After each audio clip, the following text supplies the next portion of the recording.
Hi, my name is Laura and this is Purely Inspired Living. Today we're here to do our Woodland Wardens Oracle deck reading. And we got Bob back there too. All right, let's get to our reading. All right, we've talked about the Woodland Wardens Oracle deck. I'll link that up here if you want to go and check that out after this video. Today, I'm going to do our readings a little bit differently than I normally do. I am going to do my normal shuffle, cut the deck, pull a card. And then instead of me interpreting it for you, I will read what the guidebook says about the card, and I'll kind of tell you what it means to me, but I'm going to leave it up to you to decide how you want to interpret this card for yourself. So without further ado, here we go.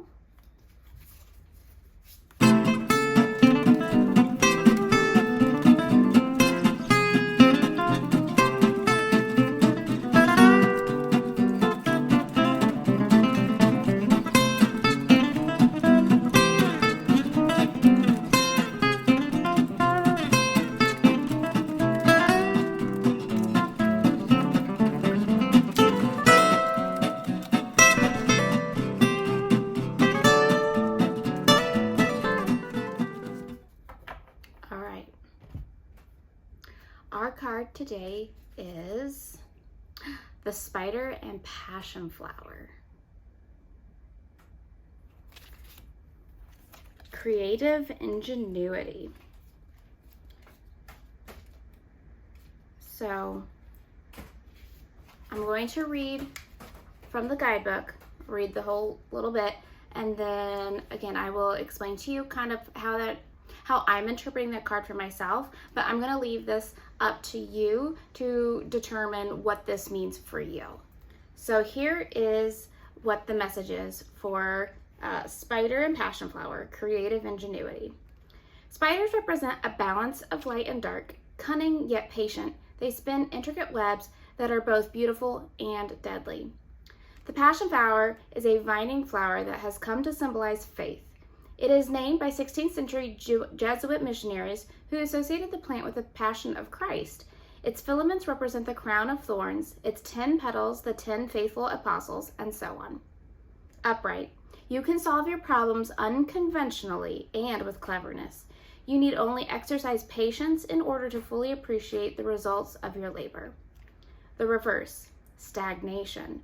To overcome a creative block, try to be like the spider, innovative and adept. Have faith that your quiet efforts will pay off in the end.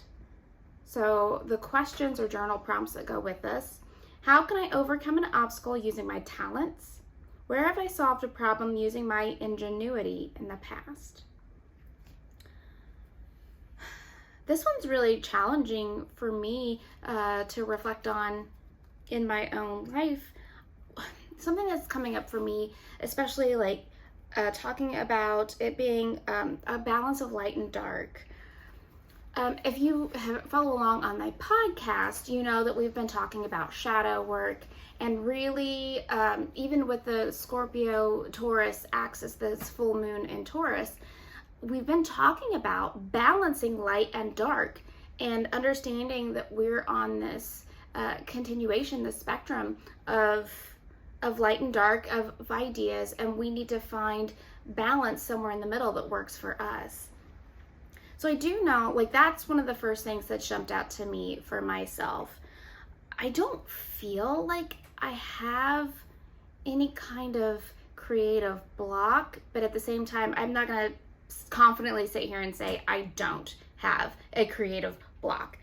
So I think what I'm going to do with this for myself is just reflect on this over the next week or so and see where I'm finding light and dark and where I need to work on balance between those two ideas. I really do like these cards. I think they're very gentle, but I think they also give room for you to continue to reflect on these ideas. I don't think they're so bold in their statements that they come out and just yell at you what it is they want you to understand from it. So if you've read through this or listened to this and you're like, I'm not really sure what that means for me either, do like I'm gonna do.